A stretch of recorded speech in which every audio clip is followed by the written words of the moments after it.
Storytime, Evoluzione Radio. Bentornati amici, amiche, parenti, cugini e tutti quelli che oggi vogliono affrontare l'argomento della difesa personale a Storytime, perché abbiamo tanti istruttori che non voglio svelarvi subito, perché chiaramente prima devo darvi quelle che sono le coordinate per venire a trovarci su Facebook, Storytime Official o hashtag Storytime Veneto per quello che riguarda Facebook, mentre per Instagram Storytime_Official oppure hashtag Evoluzione Radio. Detto questo, diamo il benvenuto a Luca Bertoncello e Cristian Baggio. Ragazzi, ben arrivati. Grazie mille dell'ospitalità. Grazie a voi. Perfetto, allora abbiamo detto parliamo di difesa personale perché Luca e Christian sono i titolari di una palestra? Sì, diciamo che siamo i coordinatori rispettivamente nazionale e regionale per Sifu Baggio della Vinson Academy, quindi siamo due referenti, diciamo. Il nostro maestro, Grandmaster Paul Tang, invece è il fondatore dell'Accademia, che nasce nel 1992, quindi quest'anno facciamo 30 anni di Accademia. Auguri per la celebrazione. Okay. Grazie. Christian, com'è nata questa passione per questa disciplina? Allora, innanzitutto la mia passione per questa disciplina... Puoi spostare un po' il microfono verso di te, così? Certo, ok. va meglio. Sì. Allora, innanzitutto è nata questa passione per... Scusa? Prego. Questa cosa in diretta che è certo. Senti che sì, ecco. adesso va meglio. È tutto in diretta, via. La passione per le arti marziali nasce già in giovane età, perché quando vedevo film inerenti alle arti marziali notavo appunto questi artisti nei film e quant'altro avevano delle manifestazioni tecniche che erano molto interessanti. Sì. Da lì è partita la mia attitudine per le arti marziali, prima facendo un percorso verso una disciplina che ho fatto per qualche tempo in giovane età. Intanto poi ho conosciuto Grandmaster Paul Tang in età più matura, quindi verso i 20 anni, e mi ha permesso non solo di conoscere quello che è contestualmente Vinzo, ma avere poi una formazione più profonda, non solo verso il campo delle arti marziali, ma anche a livello di maturità. Certo. E da lì poi... personale intendi? Esattamente. Come uomo, certo. Esattamente.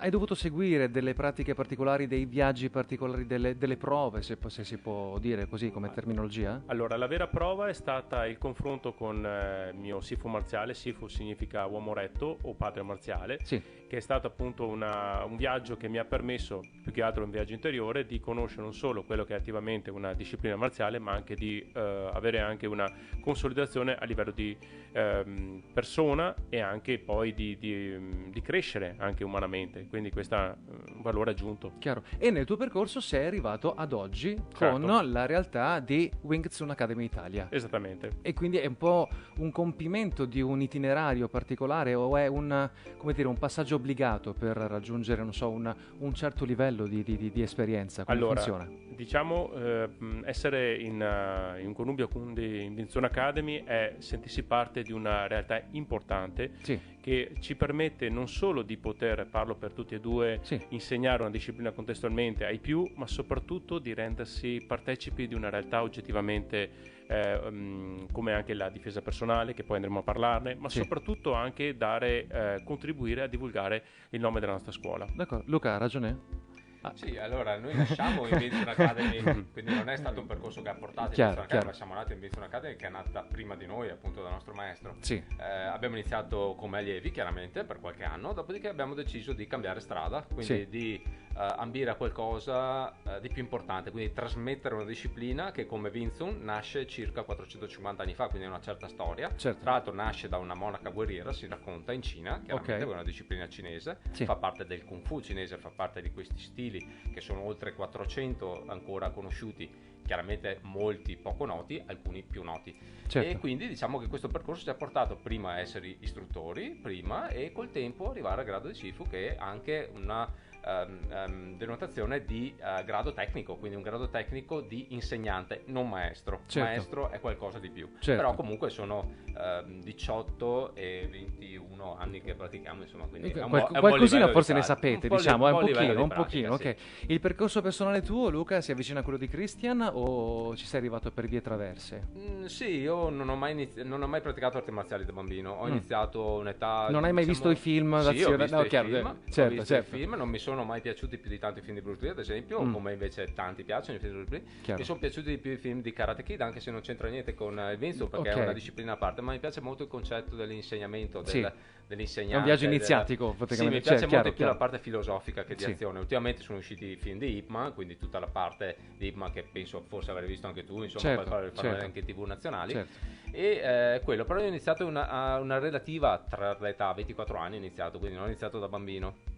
Però comunque l'età giusta, perché Vince, a differenza di altre discipline tradizionali, è corretto iniziare un'età un po' più matura, quindi diciamo che fondamentalmente dai 13, 14, 15 in su, ecco, prima sono troppo piccoli. Cristian, perché è consigliabile questa fascia di età e non prima? Beh, diciamo questa età sia una conferma delle proprietà che ha questa disciplina. Diciamo è una disciplina che ha una sorta di linea di rettitudine, dove avvicinandosi a un'età di 24-25 anni si può comprendere il valore tangibile di quello che può dare, non solo a livello di proprietà anche in quanto anche sicurezza personale, confronto con gli altri e quant'altro, ma soprattutto anche una ricerca che può dare anche una sorta anche di consolidazione anche dei propri obiettivi interiori. Vinzun, tra l'altro, come disciplina coniuga 3 filosofie: taoismo, confucianesimo e buddismo, cosa molto interessante, quindi si crea una sorta di viaggio interiore. Cioè, diciamo, ragazzi, che è più consigliabile che ci sia una sorta di proto-maturità della persona per cominciare un percorso che comunque non è semplicemente, permettetemi i termini, alzo il braccio, paro e via, insomma. Luca, cosa puoi dire? E anche banalmente, per un motivo molto più banale, diciamo, se vogliamo, che un ragazzino di 6-7 anni non riesce a stare dietro normalmente per un'ora di allenamento di Vinzun. Perché appunto non è calci, salti, capriole, cioè quelli che fanno altre attività marziali dove propongono ai bambini, fanno fare capriole, fanno fare sul tappetino, fanno fare queste cose. Io personalmente, anche Cristian, in passato abbiamo provato a tenere questi corsi per junior, però mezz'oretta riescono a resistere, dopo cominciano già a perdersi e far caos. Allora, piuttosto di dire ai genitori, li mettete qua come fosse un parco giochi, li facciamo fare le capriole, le piroette, queste cose che sono propedeutiche, ma di fatto non è Winston. Allora diciamo, aspettiamo. Dopo c'è qualche ragazzino giovane che si aggrega al gruppo adulti, che allora lo facciamo provare, e se va bene lo facciamo aggregare a adulti, facciamo adulti 15, 16, 17 anni, insomma, ecco, però già consideriamo facciamo adulti. Una sintesi. Cristian, i corsi che tenete, puoi descriversi in sintesi? Allora, i nostri corsi danno questa proprietà. Innanzitutto, chi si avvicina, anche un neofita che non ha mai fatto null'altra attività, si trova in un contesto di pratica, ma soprattutto non viene messo in una sorta di distacco dagli altri, nonostante non abbia le capacità, le attitudini, in quanto noi come corpo insegnanti diamo la possibilità a chi si avvicina con una certa umiltà e capacità anche di intraprendere questo percorso, di concepire quali che sono le tecniche e soprattutto adempiere poi appunto gli esercizi che vengono contestualmente sviluppati. Logico che poi nel seguito si assimilino conoscenza, tecnica e si ha una certa abilità nel movimento. Quindi serve sostanzialmente anche un colloquio preventivo rispetto a quello. E Luca, che domande vengono poste per le persone che si vogliono interfacciare con voi al primo acchito, al primo incontro? Ma potrebbe essere, ad esempio, in quanto tempo riesco a difendermi? Perché è una delle domande che normalmente vengono più poste. La risposta è, dico molto semplicemente, 1 anno e mezzo di pratica, comincia ad avere una certa scioltezza nei movimenti, 1 anno e mezzo di pratica abbastanza lineare. Mettiamolo avanti, nel senso, diciamolo in modo tale che comunque la gente sappia già cosa può andare incontro, insomma, per farlo seriamente. Dopo in realtà per imparare a difenderti in strada, nel senso quali tecniche devo utilizzare per imparare a difendermi in strada, perché comunque nasce per quello come disciplina, la sua finalità è anche quella. Dopo c'è tutta la parte filosofica, eccetera, molto bella. Ma il suo principio fondante è quello. Anche in qualche mese riesci a difenderti, però a muoverti ci vuole un annetto e mezzo prima di cominciare a strutturare. Cioè nel senso occorre metabolizzare i pilastri che sono fondanti. È un po' come ricominciare a camminare. Chiaro. È così. Per chi vuole ricominciare a considerare la camminata in una versione alternativa o comunque seguendo l'itinerario di Luca e Cristian, vi ricordo quelle che sono le pagine della Wing Tsun Academy Italia, Facebook con l'indirizzo che ho appena citato, Wing Tsun Academy Italia, scritto, scusate se faccio lo spelling, Wing Tsun Academy Italia, mentre il sito internet www.vta-i